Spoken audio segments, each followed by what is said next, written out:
Welcome to today's episode of Polished. Today we have a very, very special guest. Eva Hussain is one of the busiest people on the face of the planet. Her calendar is just as busy as the Prime Minister, except the only difference is she's way more popular and way more likable. So welcome to the show, Eva. Thank you for having me, and it's all true, by the way. Good. So you spend a lot of time on aeroplanes. Every time I speak with you, you're in a different city, different country. Where's home? Well, home's in my head, actually. Okay. It's a very good question you're asking, because for someone that is displaced, so I came to Australia as a refugee 39 years ago now. The idea of home can be confusing. So I've decided a long time ago that I probably straddle two different worlds and I can never reconcile them properly. As being born in Poland and, I spent 3/4 of my life here. It's actually really hard to answer that question. So in my head, it's my home. And tell us about your journey coming here as a refugee, because you obviously grew up in communist Poland with not a lot, and then I believe you came through France to get to Australia. Good memory. And look, I think it's a former refugee. It's a label that I kind of recently reclaimed, because I think it's important to showcase people that have achieved success. Not that I think of myself as successful necessarily in that sense that other people might think of. It's not about money, it's about community, it's about realizing your potential. So I think I've started saying that I'm a former refugee, even though the Polish community here doesn't. We're quite integrated and they don't talk about it, which is a shame, because I think that lived experience of being a refugee, displaced person can make such a difference to the community. And I think, that more established communities could be supporting newer arrivals a bit better than what we do. So in any case, I was 18 last year of high school, and we left by France with my father. My mother and my brother had to stay behind, because at the time Poland wouldn't give passports to families, so you had to kind of leave people behind. And Australia was always the ultimate destination, but we had such naive views of what's going to happen when we come here. So we came with no money, no language, no idea, just like completely moths to the flame, I guess. Like there was this understanding, or this, we were enamored with the West. Like, we thought everything's going to be okay here. And it is, and it was, but, to get there took a long time. Yeah. So you run amongst the businesses, you run Polaron focuses on language as one of its strengths and main selling points. You mentioned you came here with no language. How have you then developed into a polyglot, for lack of a better term? Yeah, because it's an opportunity. And I think, in Australia, we speak 300 different languages, and we see it as an impediment instead of an opportunity. And I think, despite all the technology and AI and whatnot, we could be a great hub of languages and, linguistic and cultural connections. So it kind of happened by accident, but I've always been good with languages, and the business that I run uses, cultural connection languages, but also we dive deep into communities to understand how they operate. So if you take Polish community as an example, and you have a Polish wife, so you know this, we're very pragmatic, we're very direct, we never smile unless something's funny. So how do you reach that community in a authentic way if governments, for example, want to communicate something to them? So COVID was a very good example. Polish community in Melbourne was very resistant to vaccination messaging for good reasons, I guess, because we come from contexts where governments lie to us. So, how do you change behavior or reach communities in a way that they can understand? They can still make their own choices, but talking to a Polish community would be very different than talking to a Chinese community, because of different languages, but also learning styles, years of living in Australia, all of that. So when we work with communities, we look at that, how do we make that message more effective? How do we present it in a way that works? How do we have conversations to understand where they're at in different things? And we work a lot in health prevention, legal spaces and all of that. So you need to really understand the community you're talking to before you can develop something for them. Yeah. And so your business, how many different nationalities do you employ? Oh goodness, so we have about 54 staff now, and everyone's from somewhere. So Brazil, Malaysia, Indonesia, Singapore, where else do we have? Peru, we have some Polish people, of course. Probably about 30 different nationalities at least. Yeah, we have Czechs, we have Germans, people from everywhere. And mostly women as well, which is really interesting space to work with. Mostly project managers, so people that assist others in delivering outcomes. And we also have about 1,500 different translators and interpreters in 176 languages, I think. We counted, so there you go. Wow. Yeah. And tell me about, you're also the honorary consul of the Austrian Republic? Yeah. How does that fit in? I'm glad you asked. So first of all, I have to tell you how it came about. So during COVID, the Austrian government in 2020 introduced new laws to do with citizenship. So if your ancestors were displaced by the Nazis or by the 1938, as the war was approaching, people were kicked out, stripped of citizenship, so they now can reclaim their citizenship. So all of a sudden, there was a demand to manage that. They did have a consul who was in the job for 17 years, but they wanted a change. So they looked for someone that had European citizenship, that had Australian citizenship, that had an office, and was willing and able to house the consulate. So I don't have Austrian heritage, but I do have that of gratitude, because you asked earlier, I came by France, but my family came by Austria. So my brother, my mum, and other family members. So Austria was the only country that took pretty much refugees at the time. So it's just my way of giving back to the community. Yeah. Is German one of the languages you speak? No, it's one of the languages I understand really well, but I'm a little bit shy speaking German. Still work in progress. But yeah, I grew up around German, I guess, like when you grow up in Europe, you hear different languages. I've never studied it formally, but I can get by. Let's put it that way. So tell me, what does a day in the life look for you? You've got so many different hats on, different responsibilities. Yeah. Everyone's always asking you to appear at conferences, events, functions. What's normal? Yeah. So before I answer that question, I have to tell you a story of where the expression lots of fingers in lots of pies come from. So this is Shakespeare came up with it, and he was describing a cardinal. So in the olden days, people made pies and you ate them with hand. So he called the cardinal as having ambitious fingers. So I think I have ambitious fingers, if that's the way I would describe myself, in that I get involved in lots of different initiatives, and that means that my day is pretty structured. I do a lot of traveling, as you mentioned. So I manage people, I manage projects. I'm still quite hands-on. The consulate's only open one day a week, and I have a staff member that manages, the workload. But it's true that there's lots of events, lots of participation, and lots of, I guess, innovation and leading people with thoughts and ideas. I think I'm still quite keen to learn new stuff. So whether it's technology or different ways of doing things, I'm very interested in exploring that. And also I like creating solutions with community. I love that when, there's an issue that we can solve together. That's just one thing I do. So my day starts with coffee and lots of it, and then ends with, still responding to us. We have offices globally, including New York and Europe. So that means you kind of have to be on all the time. I'm trying to reduce it a bit, because just, being busy doesn't mean much. It's being efficient that makes a difference. Yeah. And how did your business start? You mentioned that you came here with nothing. You obviously built it from the ground up. Yeah. How did you achieve that? Steve, this month is our 25th anniversary. So congratulations.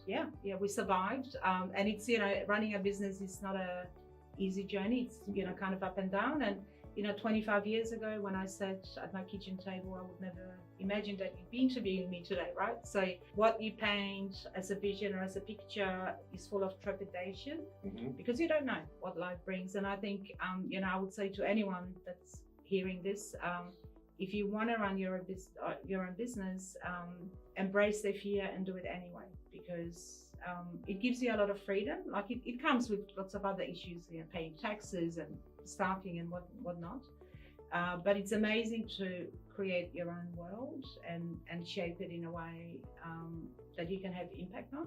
And I think, having been in business for such a long time, you also develop patience, understanding, but also leadership skills. And I think when you work in multicultural teams, that's more important than ever, because you need to understand that people come from different contexts and different ways of thinking. And I think that diversity can bring like real innovation. If you really listen to people and give them that space to give you ideas, it's a great way to collaborate and create new things. So, I think if you have a business that's sustainable, which is something that I've worked on, then that's when you make impact that you can measure and sort of, rinse and repeat or replicate. A two-part question. You mentioned, you've talked a bit about helping people. What percentage of people that approach you through your business are you able to help? Because I'm guessing you're a lot different to Services Australia or something like that. Yeah. Your clientele is different. And what is your greatest success story? My greatest success story I'll start with. So last year, and this might answer the second part of your question, we worked for the Department of Home Affairs on solving an issue which was protection visas. I'm not sure if you know what that is, but like when you are onshore in Australia, you can apply for asylum, literally. And what was happening in Australia, that people that were not eligible, like they did not fear for their lives, were applying because it was a way of staying here, or some people were misguided, didn't understand. So the numbers were really high. Like I think at one point they had more than 100,000 people in the system that were not eligible. So it's costly to the taxpayer. It's problematic for many different reasons. So they tasked us with reducing the numbers. And so we did that with the communities that were affected, including, Chinese, Indian, Pacific communities, Vietnamese, and others. Like there was 18 priority communities, but the communities told us how to fix it. You just have to listen and implement. So we managed to reduce the numbers by 25% month on month. So that's a measurable. So it's not just let's translate something and put it on our website. It's more about, getting into the community and solving those issues with them. So I guess there was a lot of hard work to do it properly, because you also have to build trust into the community with the communities and listen to their advice and implement it. That's the bit that doesn't work always, where, if your client just wants you to tick boxes and not really fix the issue, then it's difficult to take them on that journey with you. But we've managed to, and that's something we're really proud. There was more than 500 people working on that project of the time. So, and everyone was very excited about being able to reduce the numbers, because communities don't want to be stigmatized. They don't want to be known as, visa dodgers and whatnot. So that was like a proper co-design collaboration like this. Yeah. And does the federal and state government, do they listen to feedback when you go into those communities? Look, I try to make them listen. Whether they do or not is another story. But just as another example, we're working on a campaign in Victoria for Respect Victoria. So it's a prevention, they're part of state government, they work on prevention, domestic violence and family violence. And you can talk at women, you can talk at men, or you can talk with men on how to create solutions. So we had 5 communities again that we talked to about what they're seeing on the ground, and they came with very stories of very vulnerable stories about growing up amongst violent families, or being a product of immigration or refugee experience. And we recorded videos in language with this man telling their communities how to stop violence. So often, and the age groups were 18 to 45, I think, men that are really difficult to engage, because what they said to us was, you keep telling us, do this, we're doing that, and then you say, oh no, do something else now, So there's like a lot of confusion and pressure on men to be a certain way, but the art is to engage them, tell you how they're feeling, which men are not very good at. They tend to bottle things up, right? And then say, okay, well, do you want to be the face of this issue for your community? Can we solve that together, rather than design some advertising that doesn't work? So we get really deep into the community, and the campaign is going to be launched next year, so keep an eye out on it. And we're hoping that is the way to do it. We're not just hoping, we know that it is. And Respect Victoria are very open to that, even though they government department. So lots of government departments are risk averse. Yes, we hear you, but that's okay, we'll do something else. So we try and make them listen to what we have to say, what the communities have to say. We're just a conduit. Yeah. And how you mentioned certain demographic of men. I know there's other cultures in other countries that women aren't shown as much respect as female business owners. How do your clientele respond to you as a female business owner? Yeah, it's a very good question. So I find, and I don't have any proof of that, but I find that being a migrant, being a woman in Australia, it's so much harder to run a business because society has certain expectations. So it's not even to do with religion or, when I came to Australia, and this is from a communist country, I was shocked to learn that there was no childcare. My mother, my grandmother, everybody in my family worked. And here, women were quitting when they fell pregnant because they couldn't, so their husband had to support them, right? So in a way, Australia is quite backwards, and it's only now that we're catching up on those things that I grew up with.